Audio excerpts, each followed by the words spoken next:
तैयार रहिए, start. Supreme court ने सीबीआई व ईडी में दायर मामलों में दिशा निर्देश जारी करने की मांग करने वाली देश के 14 विपक्षी दलों की याचिका खारिज कर दी है।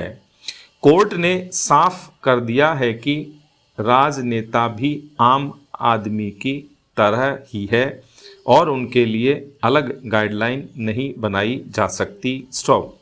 उम्मीद की जानी चाहिए कि देश की सर्वोच्च अदालत के इस फैसले के बाद सीबीआई ईडी के राजनीतिक इस्तेमाल के आरोप लगने बंद हो जाएंगे। स्टॉप। विपक्षी नेताओं के खिलाफ सीबीआई व ईडी के बढ़ते मामलों को लेकर यह याचिका दायर की गई थी। स्टॉप।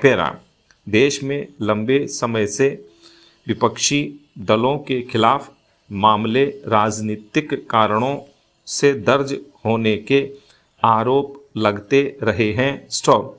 इस सच्चाई से इनकार नहीं किया जा सकता कि नेताओं के खिलाफ भ्रष्टाचार के मामले बढ़ रहे हैं। स्टॉप। अदालत का मानना है कि नेता भी देश का नागरिक होता है और नागरिकों के लिए अलग अलग कानून नहीं हो सकते। स्टॉप।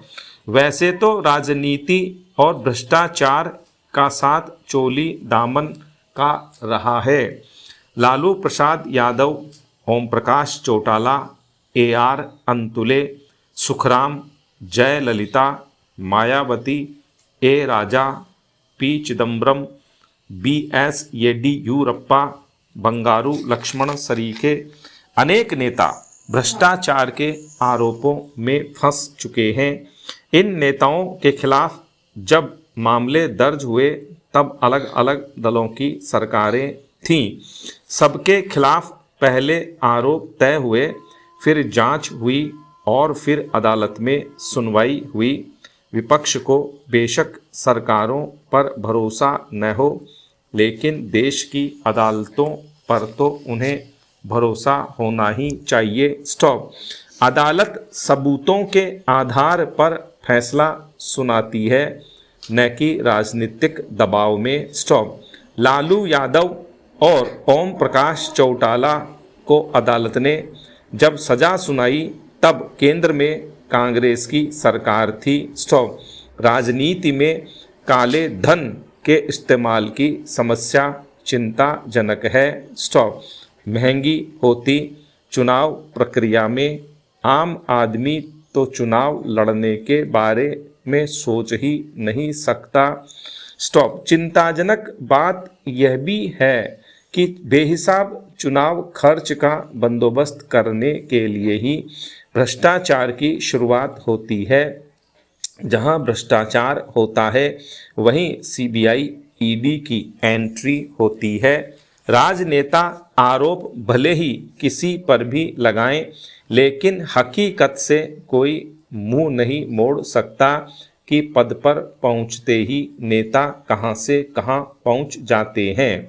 सुप्रीम कोर्ट ने जो कहा है उस पर सिर्फ विपक्षी नेताओं को ही नहीं, सत्ता पक्ष के नेताओं को भी आत्ममंथन करना चाहिए, क्योंकि आज जो सत्ता में हैं कल वे विपक्ष में भी हो सकते हैं और जो विपक्ष में हैं वे सत्ता में। स्टॉप। एक अंग्रेजी कहावत है, justice delayed is justice denied, यानी देरी से किया गया न्याय अन्याय समान है। स्टॉप। टाटा ट्रस्ट की ओर से जारी इंडिया जस्टिस रिपोर्ट 2022 इसी देरी से होने वाले न्याय की ओर संकेत करती है। स्टॉप। चिंता की बात यह है कि लोगों को न्याय दिलाने के बारे में जारी की गई इस रिपोर्ट में राजस्थान देश भर में 15वें पायदान पर खिसक गया है। वर्ष 2020 की रिपोर्ट में राजस्थान का नंबर 10वें पायदान पर था। हालांकि तब भी संतोषजनक स्थिति नहीं थी, अब तो बदतर हो गई है। राजस्थान से नीचे बिहार, पश्चिम बंगाल और उत्तर प्रदेश ही हैं। स्टॉप। रिपोर्ट इसलिए मायने रखती है क्योंकि यह विभिन्न राज्यों की न्याय प्रणाली का आकलन करती है। स्टॉप। सुप्रीम कोर्ट का डेटा बताता है कि देश में लंबित मुकदमों की संख्या 5 करोड़ पहुंच चुकी है। स्टॉप। आबादी और मुकदमों के अनुपात में जज नहीं है। किसी भी प्रदेश में लोगों को सुगमता से न्याय मिले, इसकी जिम्मेदारी वहाँ की राज्य सरकार की होती है। राजस्थान में भी जिस गति से अदालतों में मुकदमे बढ़ रहे हैं, उस गति से अदालतों में नियुक्तियां नहीं हो रही हैं, चाहे वह अधीनस्थ अदालतों में न्यायाधीशों की नियुक्ति, अन्य स्टाफ की भर्ती का मामला हो या आबादी के अनुपात में कोर्ट खोलने का मामला हो। स्टॉप। कहीं जज कम तो कहीं कोर्ट ही पर्याप्त संख्या में नहीं है। ग्राम न्यायालय की अवधारणा इसी उद्देश्य से की गई थी ताकि मुकदमों का निपटारा ग्राम स्तर पर किया जा सके। इनका अस्तित्व भी खत्म सा हो गया है। न्याय की उम्मीद में पीढ़ियां खप जाती हैं। राजस्थान में ऐसे मुकदमों की बड़ी संख्या है जिनमें खुद सरकार ही पार्टी बनी हुई है।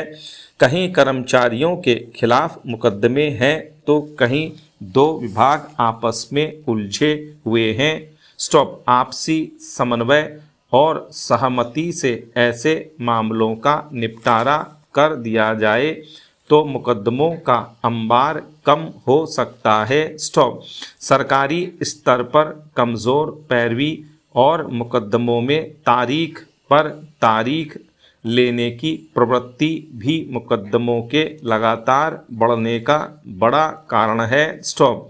हाल ही जयपुर ब्लास्ट के आरोपियों का बरी होना इसका बड़ा उदाहरण है। स्टॉप।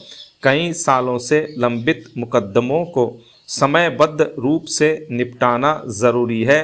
अगर समय पर न्याय मिलेगा तो यह हमारे लोकतांत्रिक ढांचे को मजबूत ही करेगा। स्टॉप। आम जन को समय पर और सुगमता से न्याय मिले, यही तो हमारे संविधान की मूल भावना रही है। स्टॉप।